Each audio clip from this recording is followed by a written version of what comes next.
game last week had a great contest against William Mary. Team made a 3-6 turnaround from ODU to William Mary. Talk a little bit about what you saw, what you liked, what you didn't like in the game. Yeah, William Mary last week, we knew it would be a tough game. They're a playoff team every year. Well coached, all three phases of the game, special team, offense and defense. And, they beat us up pretty bad a year ago. So we knew it would be tough. And, we was up for the challenge. We came out early and took them on toe for toe. I actually thought we outplayed them the first half. I thought we should have been up at halftime and got a field goal block right before the half. Second half, we came out and kind of stalled a little bit. We got a first down and then stalled the first two possessions, and they scored their first two possessions and kind of changed the tone of the game in the third quarter. And then in the fourth quarter, we scored and they didn't. So, but it was a good test for us and let us know where we are. We were able to run the ball, which we weren't able to do the first week, and so we just got to cut down on turnovers and the big plays and continue to get better every week. It's a long season, and we like where we at, and we like our team. Coach, this week you got Howard. Talk about what you've seen on film on Howard, and what do you think about the team overall in that matchup? I think they got a good team. I think Coach Harrell is doing a great job with those guys, him and his coaching staff, of getting those guys prepared. They play big-time schools, FBS football programs in the non-conference every year. So, he's starting off the season 0-2 and 0-3 every year, pretty much the same as us. But, you get to learn about your team. You get to see where you're at, what your weaknesses are, what your strengths are, what you need to work on, and where you might be good at and what you might not be good at. So, but you don't really know until you get the competition that's on your level, because you're playing greater competition and you don't really know exactly how good you are or how bad you are. So this will be their first test against the FCS team, and so they really get a good look at where their team is at this level. So I'm pretty sure they're excited to get the opportunity to play an FCS football program after playing two FBS football programs, and then it's Hampton. The battle of the real HUs, and it's a classic. It's in RFK Stadium, so I'm pretty sure me or Coach Harrell won't have to use a rah-rah speech this week. The guys will be pumped up and ready to go, and it's conference opener, so you can't ask for anything much more for the players' sakes to get those guys pumped up and ready to go. So I'm pretty sure they'll be ready, fired up. A lot of air coming out, and we'll be ready, fired up. A lot of air coming out.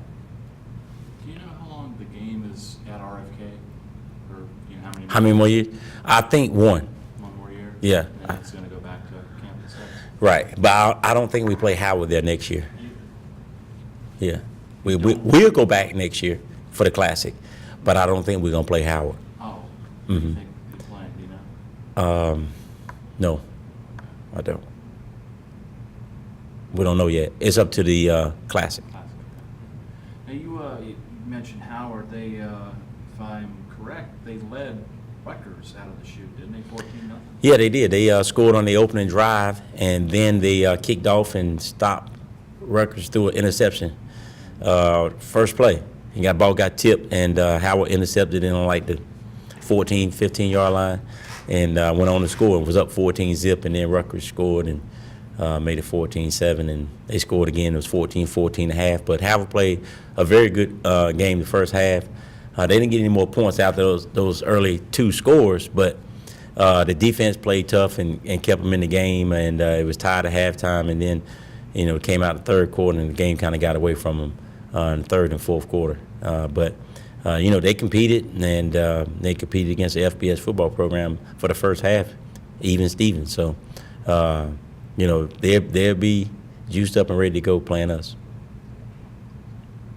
Going back to your game last weekend, I think the thing that impressed me most was your lines. I don't know if you felt the same, but it looked like at the line of scrimmage, you guys were, especially in the first half, you were dominating the line of scrimmage. Yeah, I thought so. Like I said, I thought we outplayed them in the first half, and I was a little disappointed at the score, that it was still even.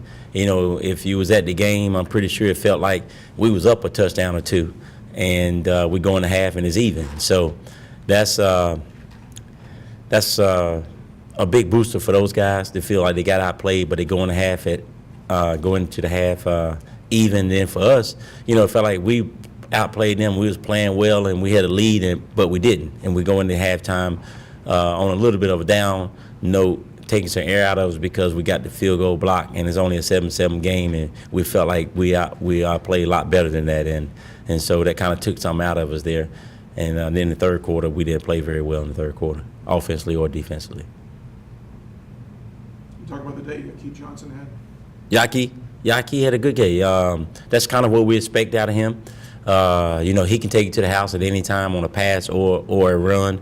And as long as the offensive line continued to block the way they did and let this guy get to the secondary, teams are going to have problems with him because he's going to break some and take some long runs to the house.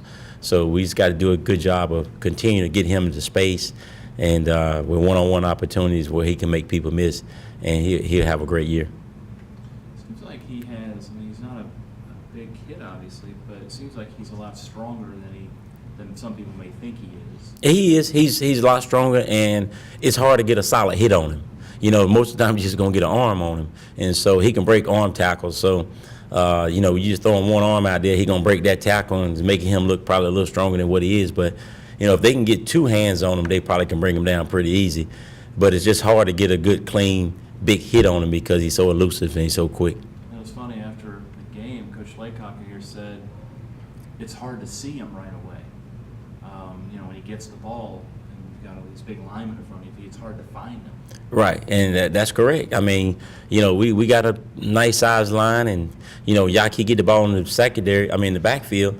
The linebackers can't really see him. They got to look around on the defensive lineman. So now, by the time he gets there, boom, he's exploding. He's by him. So that's one of the advantages of being a small back. You can hide it a little bit. I should have asked you this Saturday night, but Garrett was hurt? Garrett. Did he play? He didn't appear in the participation. No, he didn't. Yeah, his shoulder. Oh, okay. What's his status for this? It's questionable. We'll find out probably tomorrow.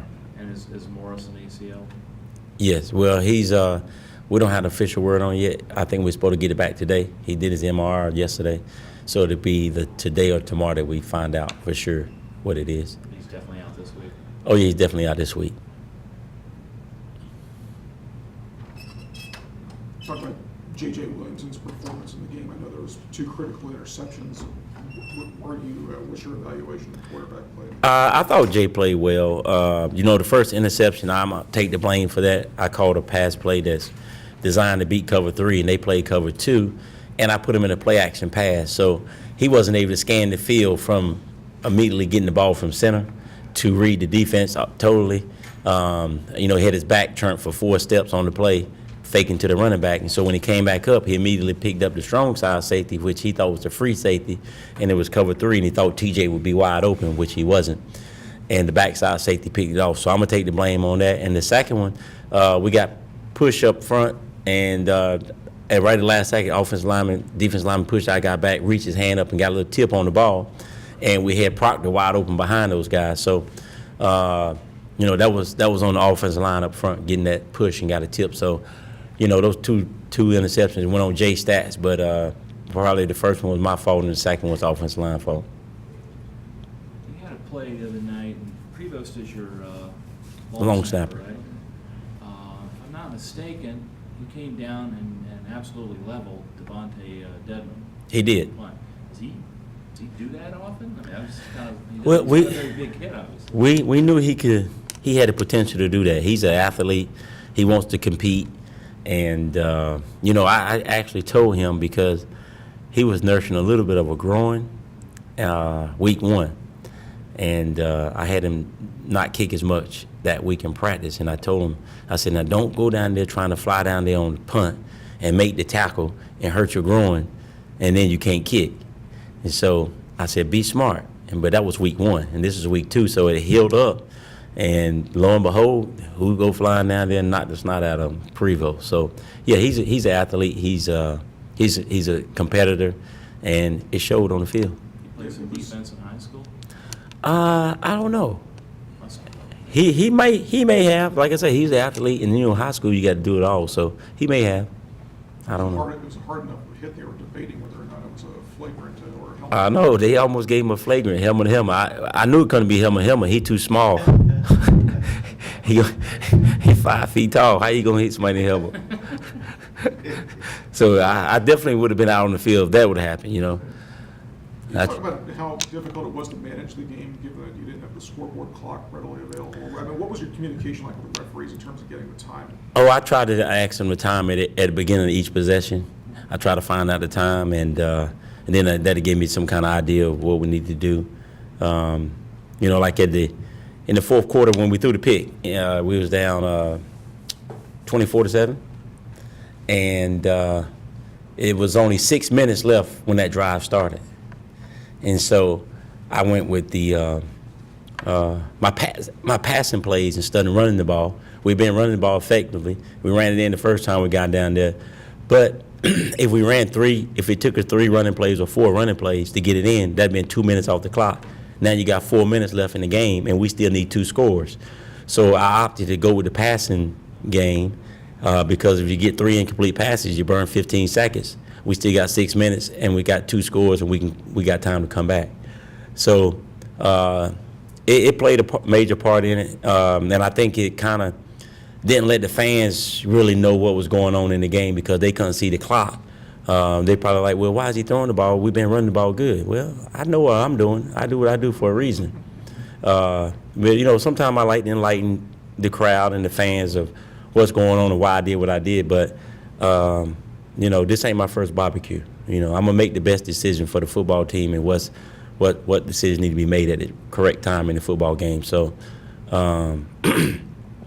yeah, that's why I chose to throw the ball there instead of run the ball there when we've been running the ball good because it probably would have took us 3 or 4 plays to get it in, and that's gonna burn 2 minutes. And now we're talking about 4 minutes, 3 minutes, 45 seconds. And we need 2 scores. That kind of put us at harm's way a little bit. So. You know. Couldn't have been that easy at the end of the first half when you were driving. And yeah, I really needed the clock there. I really did. I really needed the clock, and that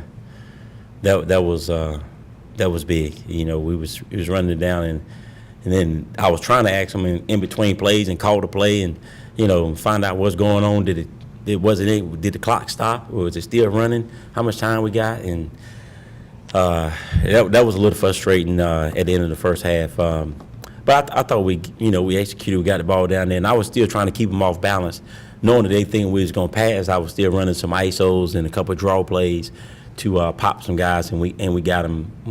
We had some success doing that. So, and then I tried to sneak them one more time on the last running play, which was a sprint draw, and they stuffed it. And we're really, they didn't stuff it. We messed up the blocks on it, and so then we had to kick the field goal, had the field goal attempt. So, but yeah, it gave us a little bit of a problem not having the clock there. But it's working now. That's good. Is the clock at RFK working okay? RFK, I hope so. They told me it was. Is this a fun thing for the kids? Not only Howard, which is a rivalry, but playing in RFK, which is a dunk, granted, but it's fairly historic. Oh yeah, I think so. I think the kids get excited about going to RFK, playing the same stadium as John Riggins and Joe Theismann and all the great Redskins played in, and now they get the opportunity to play in that same field and in that same locker room with those guys, and some of them heroes when they was growing up and their fathers heroes, and so I think it's a great opportunity for not only our players but their players and our coaches to be in that same atmosphere. It's a different game from the regular season. We go down Friday early, and we got a banquet Friday night, and so it's a big deal for these guys, you know, to get a chance to play in an NFL stadium. Must be painful for you as a Cowboys fan. No, we own that stadium. We got plenty of W's in that stadium. We're gonna go get one more Saturday. Welcome to the Hampton University HU Pirates Sports Network. I'm Jerome Barber, seated side Coach Maynor. Welcome back to the seat, good seat. Thank you. Not a hot seat, it's a good seat. I hear you. Coming off of our home game opener went up against the 13th ranked William & Mary Tribe, and Alumni Day had lots of festivities going on, lots of activities. But when the whistle blew and game time, the Pirates came to play. Yeah, we did. We did. Guys fought hard. We got a 3-and-out block punt and gave us the ball on the 10-yarder, and we got it in there on 4th down. Got us the lead, and then they came back and scored, and then we played 7-7 tie on in. I thought our guys dominated the line of scrimmage on both sides of the ball. And we was a little disappointed that we went in 7-7. I thought we should have had a lead. I thought we outplayed them. We got a field goal block right before the half, and kind of took some wind out of us. And so we didn't take advantage of the opportunities that we had to get that lead and push the lead up there a little bit. So we got to take advantage of those opportunities. Almost a tale of two halves, Coach. First half, really getting after them, and like I said, went in the locker room 7-7. Real balanced attack. Good things on special teams as well. I mean, when Joseph Turner, you come up the middle and block a punch, you're doing something. That's right. That's stuff that you practice. Yes, sir. And we worked on that, made a conscious effort. Coach Malloy, my new wide receiver coach, is a special teams coordinator. And we knew last year our special teams kind of let us down a couple of games. And so that was one of the things we wanted to fix in the offseason. I think he's doing a great job with those guys, and those guys buying in to his system and what he's trying to do and implicate. And as you can see after game 2, we already have made major improvements in the special teams. Exactly. Once again, we see them as wins and learns. And so coming off of William & Mary, second game of the season, home game opener, a couple more penalties than the first game that we had. We're looking good first game as far as penalties were concerned, but those things hurt us down the stretch. Yeah, we got a couple penalties there, and I was very pleased with the penalties after the first game with only 3, and then I think this game we had 7 or 9, and so we got to get that back cleaned up, and that'll give us a greater chance of winning the game. Yeah, a couple of critical turnovers. Every turnover was not, but those were kind of momentum breakers. They were, because they was right at the goal line. Even though we was out at 35-yard line, we was throwing the ball to the end zone. They picked it, and so that was a scoring opportunity. Probably was in field goal range, and then late the ball got tipped, and that was on like the 7-yard line, and they intercepted at the goal line. So those were 2 more scoring opportunities that we had, and we definitely can't turn the ball over when we get in that situation. You got to at least get 3 points out of it. Yeah. And so, you live and you learn, and you keep fighting, and you got to play again. Yeah.